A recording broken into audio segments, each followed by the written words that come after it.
Primeiro, e novamente, parabéns, né, a Camila e a todas as pessoas envolvidas nesse filme, que é uma obra de testemunho histórico.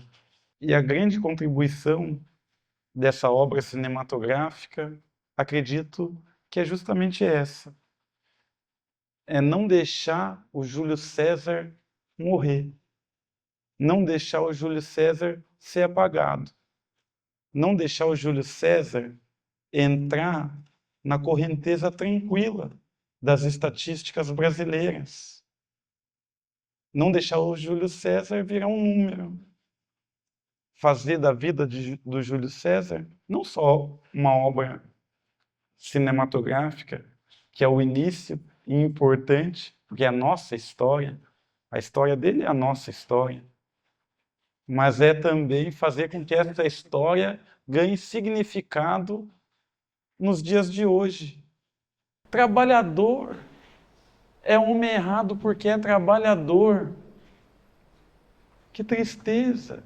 Num país que não nos deu emprego, num país cuja taxa de imigração de europeus coincidiu com as leis para inglês ver que estavam preparando a falsa abolição, ou seja, para substituir a mão de obra negro de bom escravo a mau cidadão. Servia para trabalhar de graça, mas já não serviria para trabalhar nas fábricas sob remuneração, para ter direitos, para ser integrado numa sociedade que superava ou tentava naquele momento superar um modo de produção que era o escravocrata. E justamente por isso as leis da vadiagem.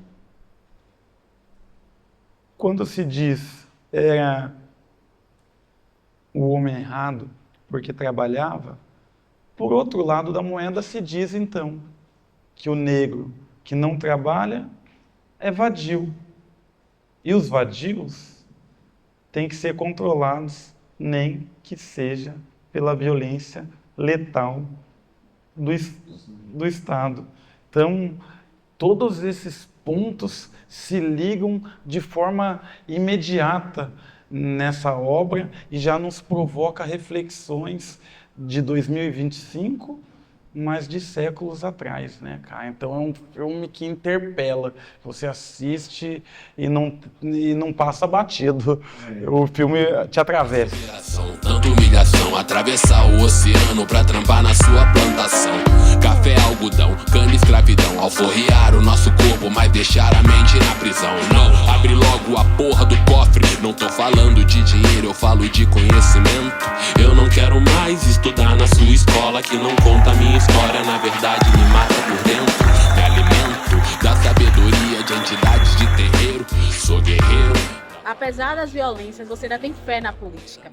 E o que você deixaria de fé para a nossa juventude? A história do Júlio César é a história, na verdade, de todo o nosso povo no dia 14 de maio, que coincidente e tristemente foi quando ele foi assassinado, justamente porque no dia depois da escravidão nós fomos vistos como suspeito padrão, como um perigo em potencial e a figura do medo. E por isso, e só por isso ele foi linchado naquele momento, porque as pessoas viram nele, se não o bandido que cometeu aquele delito, um potencial bandido que poderia cometer outro delito.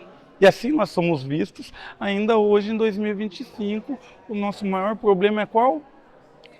Autos de resistência fraudados pelas polícias militares no Brasil todo, a partir de uma política de segurança pública, de extermínio, de genocídio.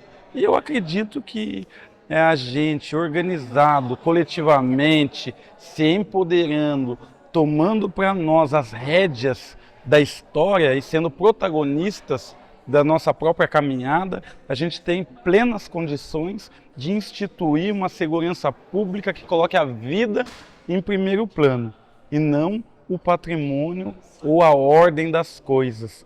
Porque se a segurança pública é para a manutenção da ordem das coisas e a ordem das coisas está errada, está de ponta cabeça, então a segurança pública é instrumento de legitimação da desigualdade. Que retroalimenta o sistema. Que retroalimenta o sistema. E a gente quer e tem condições de fazer exatamente o oposto. Os erros cometidos na história política do nosso país não foram cometidos com mãos negras. Pode ter certeza que todas as assinaturas eram mãos brancas, assim como era chamado de mão branca os primeiros grupos de extermínio lá no Rio de Janeiro. Eu acredito que é possível.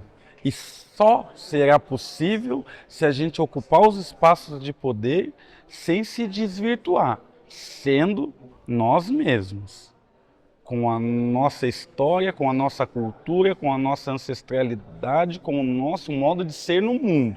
Porque se a gente chega lá, começa a andar diferente, falar diferente, frequentar lugares diferentes, andar com pessoas diferentes e querer ser aceito por eles, daí a gente pulou o muro, daí a gente não está somando, daí favela venceu, mas um indivíduo só venceu, na verdade, né? A gente sabe bem essa história, né? Daí é enganação. Mas quando a gente chega e representa a todos, porque a gente faz parte de chegar aquilombado, daí é diferente. Deve a expor seu desconforto mesmo que o sistema não releve.